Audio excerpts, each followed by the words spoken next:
Good morning, everybody, and welcome to Sunny Camp Fitch. Today we are time traveling back to the 1700s to meet the pioneers. Now, who are the pioneers? So the pioneers were the settlers of the different lands across America. So of course we have the indigenous peoples of Americas who were the original owners of the land throughout North America. And then after the establishment of the 13 colonies, they expanded out across America. And through that expansion, they created all of these settlements across the states. And we're talking about how those early pioneers lived their lives and how they built communities for themselves and the tools that they used to create those. So buckle up, get your wagons ready, and let's go on a journey.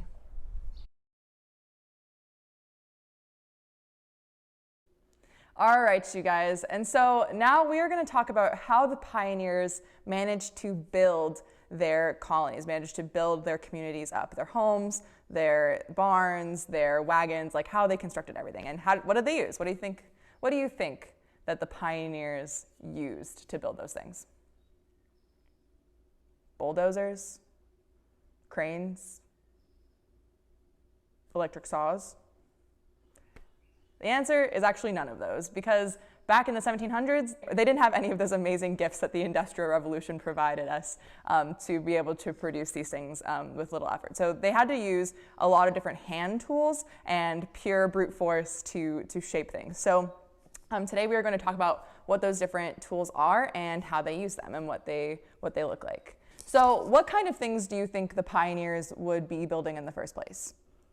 What's the very first thing that a pioneer family would want to focus on whenever they came to a new place?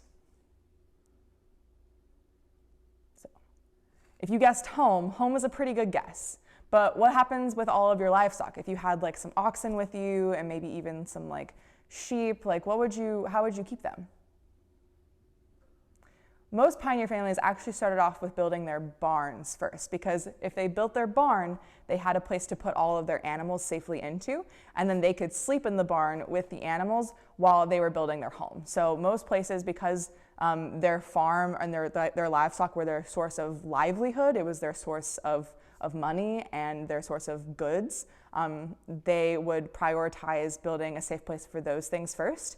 And then once they had their barn fully built, they could then move on to creating a home just for the family. So how do you think they would make their barns and homes? What was the typical structure going to be like? Here's a hint. Think about Abraham Lincoln. If you guessed Lincoln logs or log cabins, you'd be correct. So a lot of pioneers would make what are called log cabins. And so essentially what they would do is they would cut down trees, and then they would stack those trees up in a square pattern, and then they'd insulate the walls with mud and grass and build it up so that they had this shelter outside, or this shelter away from the elements, and that could keep them insulated from the outside world. So the pioneers would go out and they would start work on their log cabins. And so the first thing they would do is they'd go out with all their lumberjack friends and they'd cut down those big tall trees to use as the base for their home. And then once they had those big tall trees, they would use their oxen or horses to pull the trees out of the woods, and then they would get on constructing their home. So then they'd use a variety of these tools to get started on those little bits and bobs that they would take to put the house together. So the first tool that we're going to look at is this right here. So this here is called an auger. What do you think an auger could be used for? Let's see, it's got like this twisted bottom here with like a little pointed screw top at the very top, and then a handle up here. How do you think they held it? What do you think they did with it? So an auger would be a tool that the pioneers would use to drill holes into wood. So they'd take their auger and they'd take their plank of wood like this, whatever they wanted to drill a hole into, and then they'd stick their auger straight down into the hole, and then they'd push with all this pressure and slowly drill into the wood. And as you can see, it takes a lot of strength and effort to push this in. Admittedly, this tool is probably also a little dull. If it was sharper, it might have an easier time cutting through the wood. And then different densities of wood affect like how easy it is to cut into, because obviously balsa, being a lighter wood, is going to be a lot easier to cut into than some of your hardwoods like oak. So cool. As you can see, I didn't make much headway there, but you can see there's a tiny little hole inside of our plank of wood over here. So over time, if I were to keep exerting pressure with my auger, I'd be able to drill a hole that you could put any sort of pegs into to build things with. So what do you think this is called? If you said an axe, you'd be correct. This is a broad axe, and it's known as a broad axe because of this massive head that it has on top of it.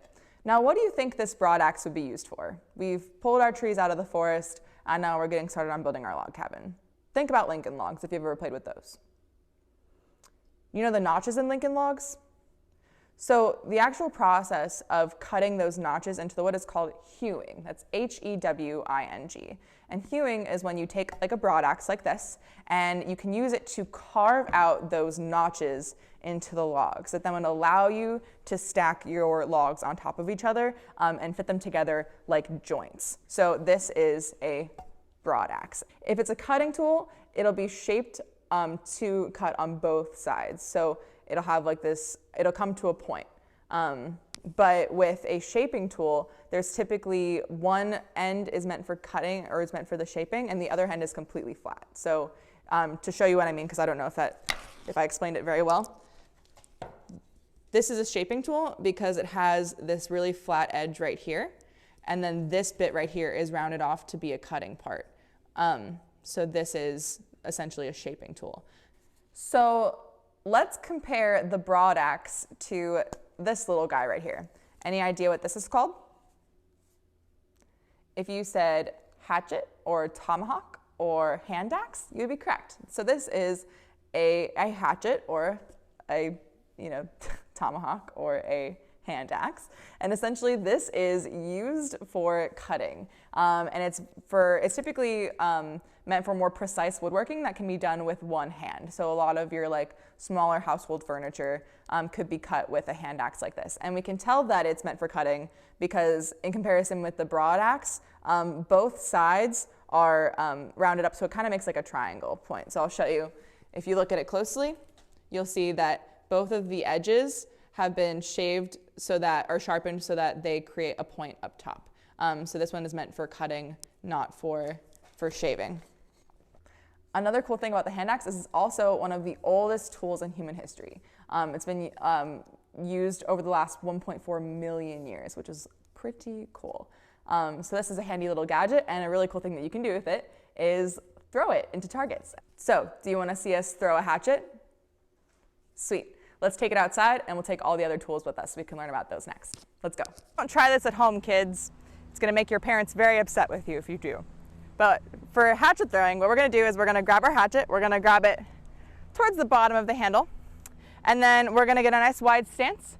And we want to make sure that the hatchet stays like in line with where our head is. So to show you, I'm right-handed, so I'm going to be doing it from the other way, but you want to hold the hatchet here, and then what you're going to do is to throw it, you're just going to extend and release. And when you release, hopefully you'll have thrown it with enough force and hopefully your hatchet will stay together. Hopefully you have thrown it with enough force so that it sticks in the wood. Let's see. Counts. Sometimes the most effective way to get a hatchet to stick in a log is just to do it without throwing it. So next up, we have this cool saw right here. So any idea what this might be called? What do you think this kind of saw would be used for? So we have these really big trees, but what happens if we have a tree that's a little too long? We want to cut off like about 10 feet from it. What would we do? We could use this two-man saw. So if I was building my house, I would grab my friend, and then what we would do is we would work together to cut this massive log in half. And so the way that the two-man saw works is you have one person who pulls on one side, and then to get the cut going, you don't ever want to be pushing against the saw because you're actually going to get a lot more leverage if you're constantly pulling. So then you pull back, and then it's just a constant back and forth where you're pulling against the grain, and then slowly but surely you make rivets inside of the wood, and eventually we'll be able to cut our log.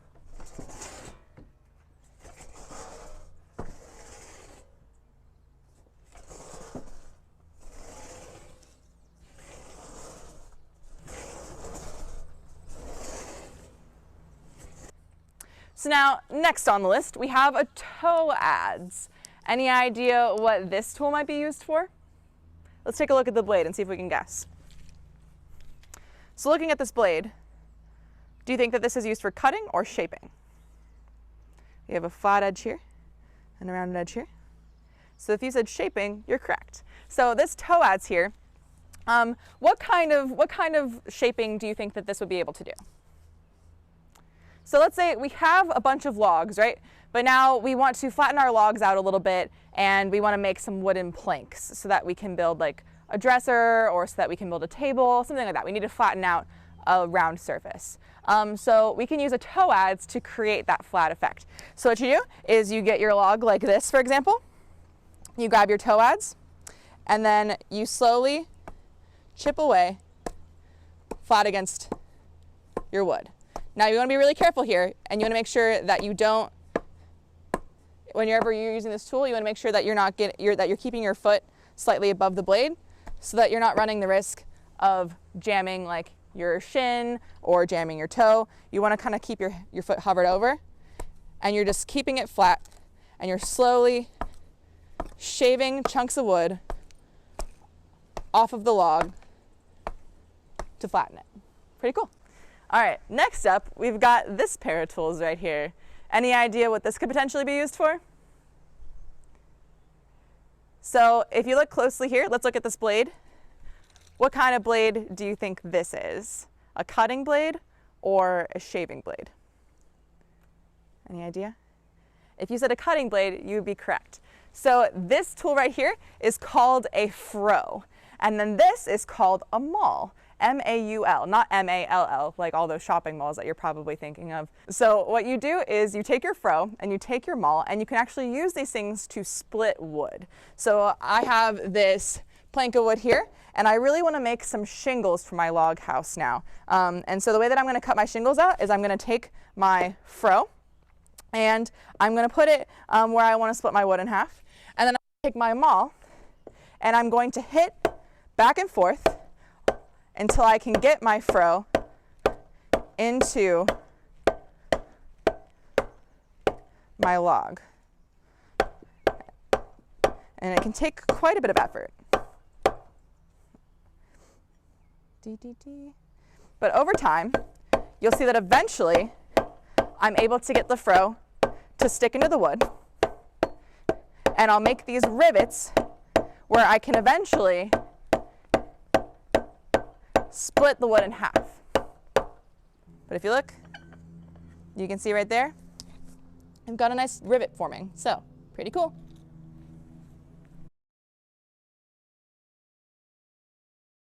So the pioneers had a life that was much different than how we know it today.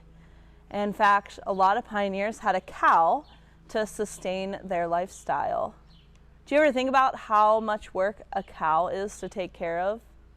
You have to wake up early and milk it. You have to let it out to graze. You have to give it hay. You have to clean up the manure. And you have to milk the cow every single day. Well, the pioneers were used to this, and it was just a part of the lifestyle. Sometimes children as young as 6 would be in charge of milking the family cow. And when the pioneers would milk their cow, they would let the milk sit, and the milk would separate. And so we'd get heavy cream at the top, and at the bottom would be skim milk. Back in pioneer days, they used this churn to make butter. So it has this dasher down at the bottom, and sometimes, depending on how warm the temperature was, it would help the butter churn more easily, help the milk churn more easily into butter. If you want to take a churn at making butter at home, all you need is a container. I'm going to use a glass mason jar, but you could use a Tupperware plastic container or whatever you have at home. Some heavy whipping cream from the store. Once we make butter, we're going to put it on some crackers. You're going to take your heavy whipping cream and make sure your lid is tightly on, and you're just going to shake this. And we're going to shake this for about 8 minutes. We're just going to shake this until the butter is formed. So the reason this works is because as you shake the heavy whipping cream, you're agitating it. And so that agitation and that friction creates heat, which helps it start to clabber and turn into butter. So there are 7 stages to making butter. The first 2 stages are sloshy and frothy. Right now, that's where our butter is at. If we shake this for a few more minutes, we're going to get to soft whipped cream, and then we're going to get to hard whipped cream. So your hands might be getting tired, but don't give up yet. Do you know why butter is yellow? It's actually yellow because plants have chlorophyll in them, and the cows eat the plants. The chlorophyll is what causes the butter to be yellow. I think we might have soft whipped cream now. Let's see. Oh, we're getting closer. Look at the jar now. You can see that it's starting to separate. So we are in the coarse whipped cream phase. We're going to keep shaking because we're almost at butter. If you can hear that, that is the sloshing stage of making butter. We are so close. When you do this at home, I bet you'll be impressed with how quick and easy it is to make butter. So now we have a chunk of yellow butter in the middle and a bunch of liquid. The liquid is called buttermilk, and you can use that for baking. So you want to pour out the buttermilk and just remain with the butter. Okay, so I just added some salt to our butter, and now we can mix it up and put it on a cracker to try.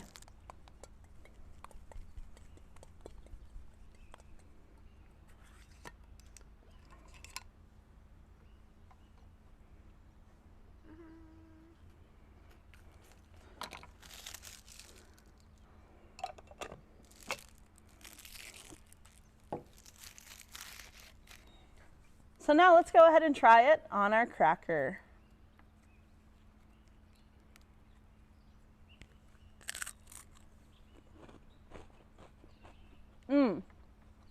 Delicious.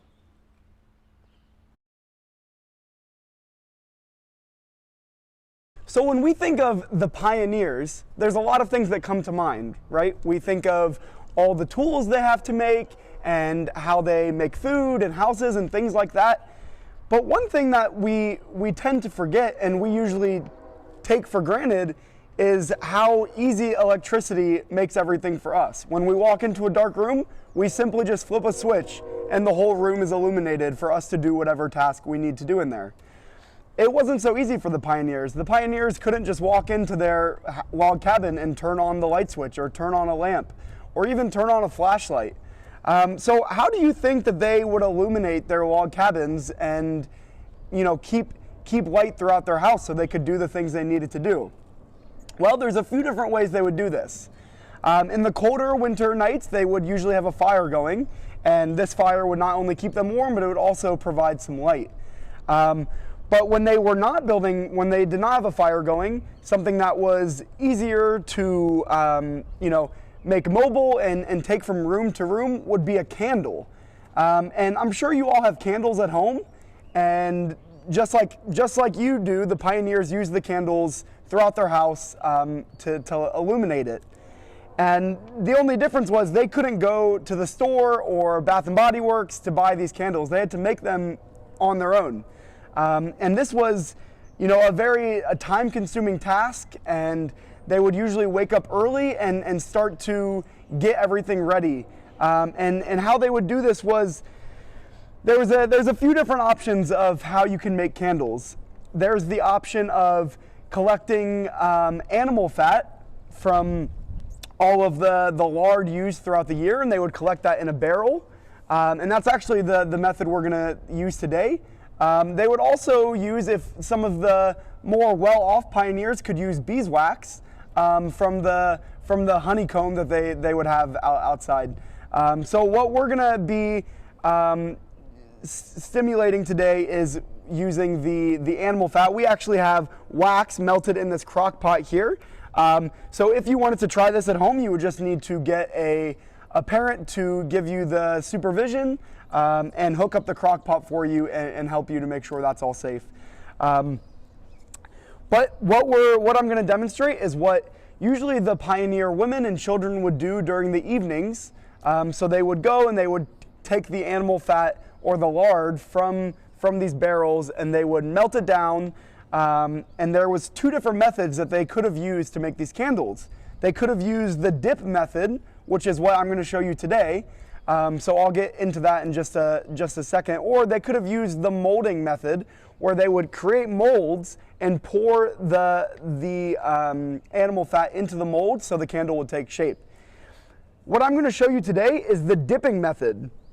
So I'm going to take my wick. The pioneers would find wicks from natural fibers and animals.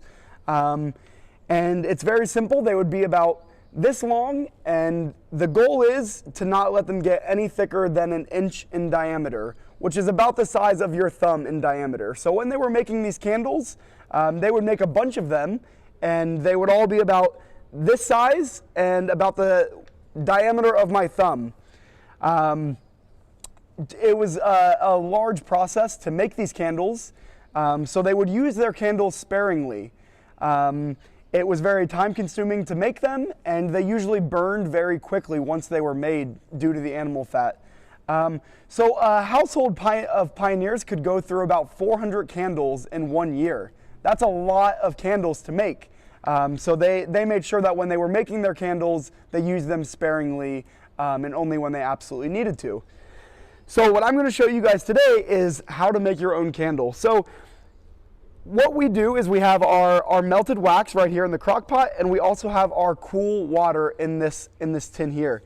Both components are very important because without the cool water, our candles would be lumpy and they wouldn't dry properly. So what we do is we dip our wick in the wax for 1 second, and then we dip it in the cool water for 3 seconds. At the end of the 3 seconds, we take it and we wipe it down like that. This creates a smooth texture for the candle, and it also makes it easier to burn.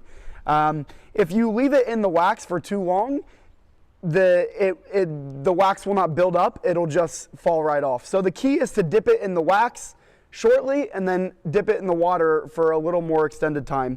And then you just keep repeating that process.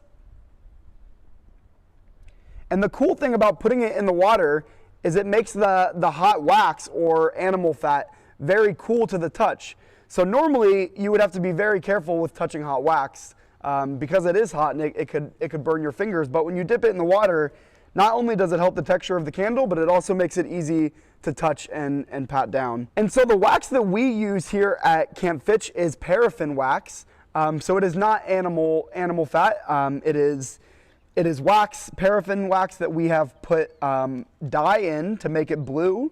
So as you can see, I'm making my blue candle here. Normally their candles would just be the color of the animal fat. There is no need to color them. So as you can see, my candle is almost done. So it's about a little over halfway done. You would want it a little thicker than this, but the important part is to obviously keep the wick not covered in wax or the animal fat so you could burn it. This is the part that you would burn, and just like a normal candle, it would burn down just like that. We got some really cool things to show you. Some of these are the molds that the pioneers could have used if they didn't want to use the dipping method. So as you can see, you would just pour the wax or the animal fat in these molds, so that way it would take shape. This takes away from the method of having to dip and then cool off in water. And as you can see, we have made a molded candle here. So we have poured the wax into this mold, and we have chosen different colors just to make it look pretty, but like I said, the pioneers would have just poured the animal fat in the mold and produced a pretty cool candle. Also, like I mentioned earlier, how some pioneers were able to use animal fat and others were able to use beeswax. We actually have some beeswax here to show you. So this is what they would melt, and this is what they would use to make their candles. So as I said, this was more of the fancy or eloquent version, if you will, for the pioneers to make their candles. The reason why the beeswax was harder to obtain for the pioneers was, for one, it was harder to get. So you would have to keep up a beehive or a honeycomb, at your disposal, and you would have to acquire the wax. So it was much harder to obtain than the animal fat. It burns much cleaner. So as opposed to the animal fat would burn and it would create lumps and it would not burn evenly, whereas the wax would burn very evenly down. And it also had a nice aroma to it. So if you were to light the wax, it would make your house fragrance smell very good, and it would kind of leave that lasting impression like we have with candles today, when you walk into a room and you know that a candle was lit just by the way it smells. So that is why that the beeswax is considered a fancier way to make candles, just because it does produce that aroma and it is harder to get. But as you can see, we have this beeswax here, and it's pretty cool. The majority of people were using the animal fat from their sheep and cows, or even some game animals like deer and possum and things like that. So these are the two methods of making candles, the molding and the dipping, and the two materials that they could choose from would be the animal fat and the beeswax. Remember, if you want to make a candle at home, make sure that you get your parents' supervision to help out with the crock pot, and have a lot of fun with it. Let this light up your day. All right, everybody, I hope that you enjoyed your time traveling with us as we explored the pioneers and their lifestyle and the way that they, built their communities and the way that they settled different properties across America. I hope that you take this and use it as a springboard to do some more research on your own while you're at home and learn more about those early settlers and what their history was like and their interactions with the indigenous peoples of America as well, because there's a lot of really great information on that out there. So I highly encourage you to continue to learn about these things. I also encourage you to do some of these activities at home. Butter making is a really fun one to do with your family. You can add whatever flavors you want to it to make it really cool, or you can even make whipped cream. Those candles, I've made plenty of Mother's Day gifts with the candles before, so definitely have some fun and get creative and enjoy. Thank you guys, fair winds and following seas. See you next time.